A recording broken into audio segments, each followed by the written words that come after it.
I divorced my husband because he cheated on me 2 years ago. He had an affair with my younger sister. They even sent me an invitation to their wedding. My mother also said she would attend the ceremony, which made me feel like she betrayed me too. Then she told me, "I'll do something fun, just wait and see." My name is Kelly, and I had a plan to punish them both. My husband and I worked at the same company, and I was his boss. He was a bit unreliable, but he was sincere and friendly. I was responsible for his training and teaching him the job. At first, he was nervous about the new work, but we gradually grew close. One day he asked me, "Helen, are you free on our next day off?" I was surprised but thrilled to see how confident he was outside the office, which made my heart skip a beat. After that, we often went out together. After 3 months of dating, he asked me, "Kelly, will you be my girlfriend?" He had become very good at his job and was praised by other bosses. When he got promoted and transferred to a different department, he proposed to me, "Kelly, will you marry me?" I happily agreed. My parents and younger sister Lauren immediately liked Scott, and our wedding went smoothly. Lauren, who was the same age as Scott, got along well with him right away. She often said, "You are so lucky to marry such a kind man like Scott." And it looks like people at work have high expectations for him. Lauren had just broken up with her boyfriend and seemed to be yearning for marriage, constantly expressing how jealous she was of me after our wedding. I kept working and taking care of household chores, supporting Scott both at work and in our personal lives. At least I thought I was supporting him. About a year after our marriage, he started coming home later and later, and we hardly ever had dinner together. "Scott, we haven't talked about work lately. Is everything okay?" I asked. "Nothing's wrong," he replied. "But you've been coming home late every day. If there's anything I can do to help." "There isn't," he said, sounding annoyed. He used to talk to me about everything, but lately he seemed irritated when I brought up work. On his days off, he'd either sleep all day, claiming he was tired, or go out to clear his head. Feeling that we hadn't been spending any quality time together, I made a suggestion to Scott.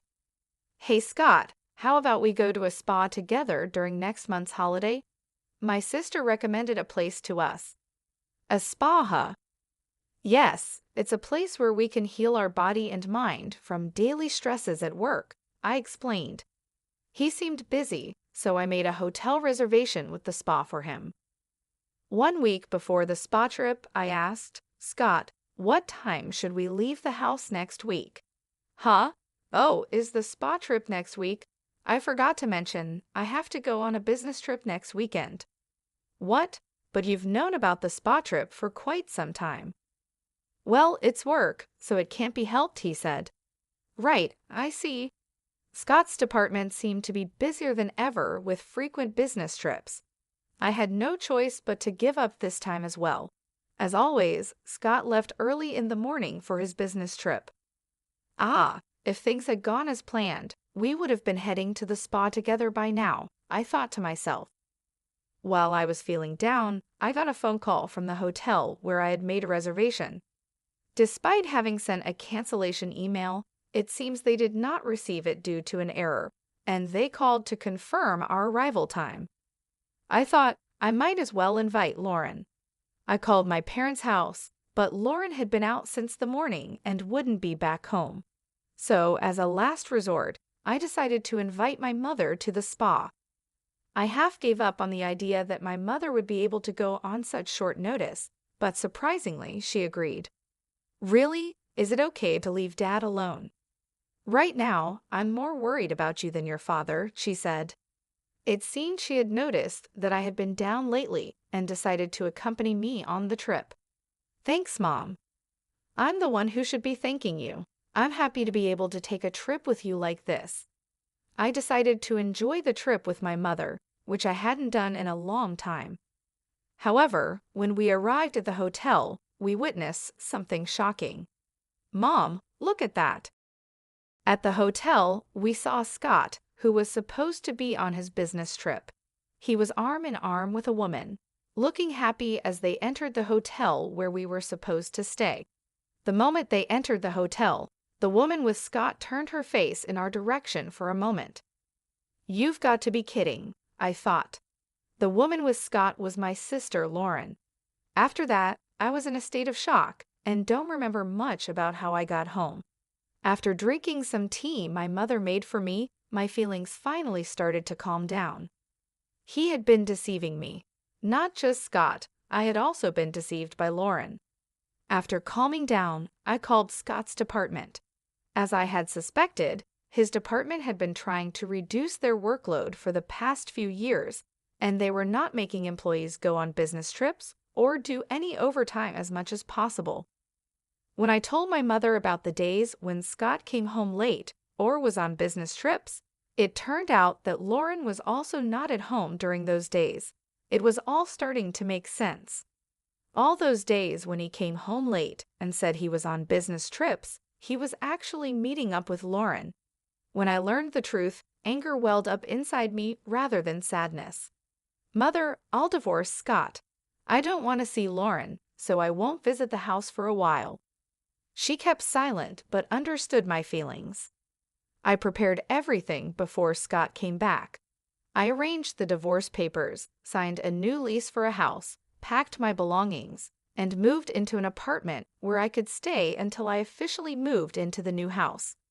I left the divorce papers and a letter for Scott at the house. All the details regarding alimony and such would be handled through my lawyer, as stated in the letter. I also blocked all his contacts.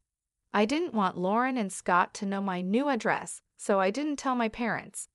Since we worked at the same company, we occasionally passed each other, but I completely ignored him. Realizing how hopeless the situation was, he quickly agreed to the divorce. He didn't tell anyone the reason for our divorce, but our colleagues seemed to have sensed it and avoided the subject. 5 years passed, and I kept my distance from him and my family. One day, after finishing work and returning to my room, I found my mother standing in front of me. "Mom, what's wrong?" "I have something I want to tell you," she said, showing me an invitation. "This is from Scott and Lauren." It turned out that Lauren had left our family home and moved in with Scott. I thought they might get married, but never expected them to have a wedding ceremony and invite our parents. "So, Mom, are you going?" "Of course I am," she replied. "I see," I said, feeling like I was the only one who couldn't forgive them. They must have known this, which is why they invited only our parents to the wedding. I had no right to say anything since I had distanced myself from both Scott and my parents. Seeing me depressed, my mother smiled. "Don't worry, I'm not going because I forgive them. Just you wait and watch."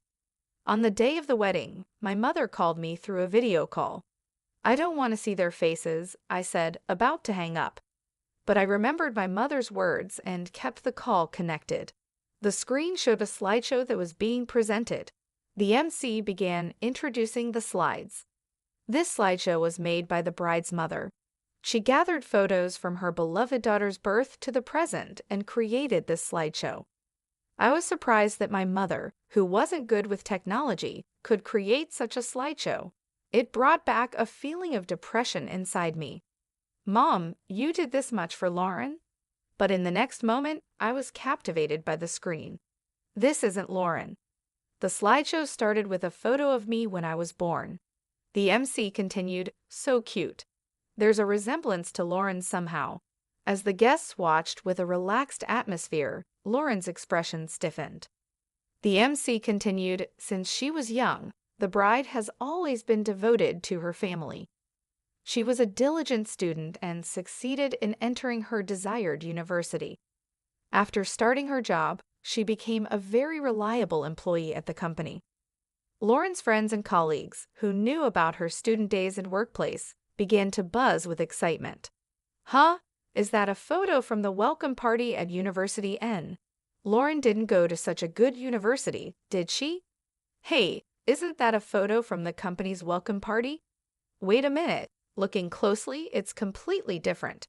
Wait, if this isn't Lauren." Scott also seemed to have noticed. "What the hell is this? This isn't Lauren." The MC, unaware of the bride and groom's pale faces, continued to advance the slides. And then she met the groom, Scott, at the company. According to the bride's mother, she initially taught and trained the groom as his instructor. Then the two got married. What followed were photos from my wedding with Scott. The MC couldn't hide their confusion. Realizing something was wrong, the MC got quiet. At that moment, my mother took the stage and grabbed the microphone. "From here on, I'll take over and explain," she said smoothly while changing the slides. Even after marriage, my daughter supported him in both personal and professional aspects. However, due to how busy Scott got, he couldn't find any time for her. So my daughter planned a spa trip to help relieve his stress. "Wait, please," Lauren said, her face pale, and Scott made frantic attempts to stop my mother, but she continued with the slides. The next photo showed Scott and Lauren entering the spa hotel together, looking very close to each other. Finally, the bride and groom appeared in the photos, and both the MC and the guests fell silent. Scott and Lauren looked even more pale. But Scott declined the trip planned by my daughter due to a business trip. He said it couldn't be helped, my mother said, her voice steady and strong. He had to go on a business trip for work, so my daughter invited me to the spa. That's where we saw his affair. When my mother said those words, everyone started to talk and buzz about what she had revealed. "Huh? An affair? And this wedding is for Lauren and Scott, right? Could it be that this wedding is based on their affair?" To answer the guests' questions, my mother continued slowly. "Scott swore to marry my beloved daughter Kelly and make her happy, but instead he betrayed her.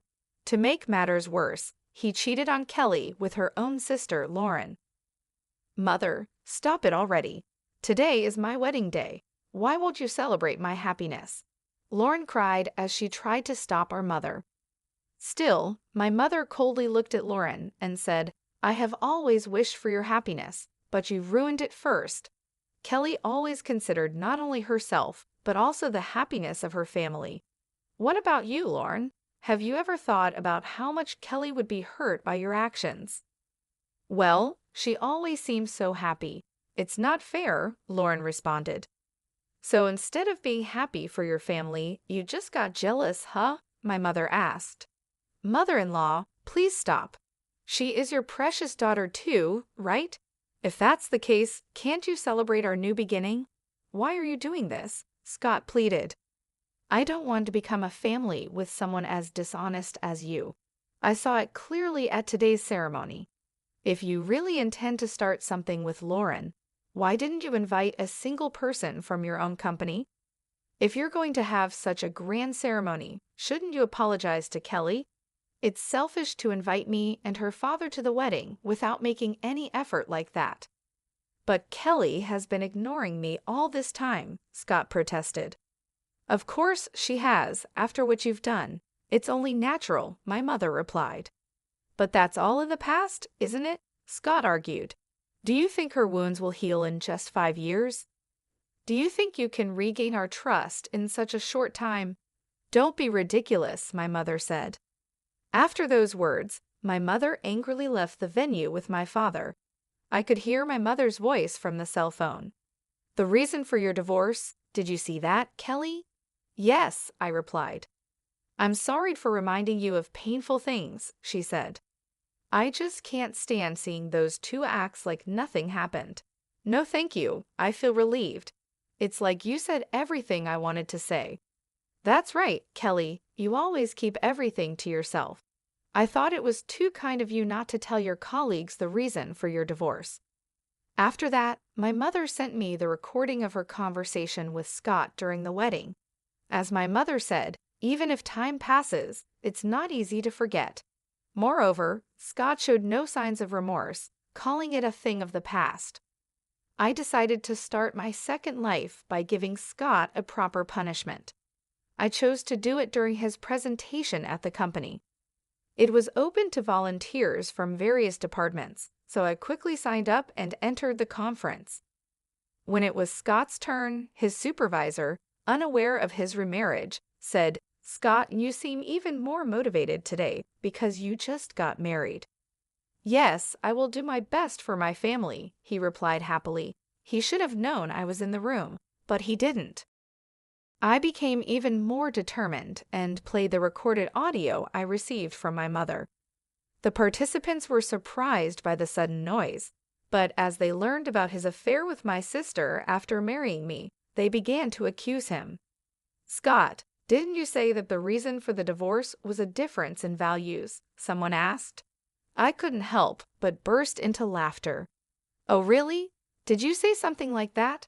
Well, I can't understand a value that involves cheating with your own wife's sister. I apologize for mixing personal matters into this important presentation. I have decided to quit as of today. I endured it because I like this company, but I cannot bear to be in the same place as him any longer." Just as I was about to leave, the board members intervened to stop me. "Wait a minute, Kelly. You're an essential asset to our company. If someone should leave, it should be Scott." "Huh, but me? I've been expected to have a promising future," Scott protested. "We had expectations in the past, but lately you've been wearing worn-out clothes and you're not focused. It seems like you've completely lost your problem-solving abilities that you had before. We're not expecting a lot from you anymore," they said. Lauren, who had always been bad at housework and did nothing when she lived with her parents, became a full-time housewife after marriage. Apparently, she left most of the house chores for Scott to do, even when he faced difficulties at work. I couldn't give Scott advice like I used to, and he started causing more trouble at work. The fact that he had cheated on his wife's sister spread quickly within the company, and his reputation went downhill fast. Once respected and seen as a rising star, he was now viewed with suspicion and disdain by his colleagues. His work began to suffer, and he made more mistakes, further tarnishing his image. At the next board meeting, it was decided that I would stay at the company, but Scott would be transferred to a remote area. He was essentially being demoted, with plans to lay him off in the near future. The company couldn't afford to keep someone who had caused so much scandal and trouble. Lauren, who had been enjoying her life as a housewife with his money, quickly abandoned him when she found out about the transfer. She switched to another man without hesitation, thinking she could easily find another way to maintain her lifestyle. However, the man she chose turned out to be a typical freeloader. He had no job and no ambition, and he started living off Lauren's money without contributing anything. Now, Lauren is suffering from his debts. She's desperately working 2 jobs, day and night, just to make ends meet. She's exhausted and miserable, a far cry from the carefree life she had envisioned. She had thought she could escape the consequences of her actions by moving on quickly, but reality hit her hard. As they say, what goes around comes around. If you do something wrong, it will come back to haunt you. Seeing Scott and Lauren in such a state, I finally felt a sense of closure. Watching them struggle, I realized that their betrayal had ultimately led them to their downfall. Scott lost his career and reputation, and Lauren lost her comfortable life. They both faced the consequences of their actions, and it brought me a sense of peace. With this newfound peace, I felt ready to start a new life.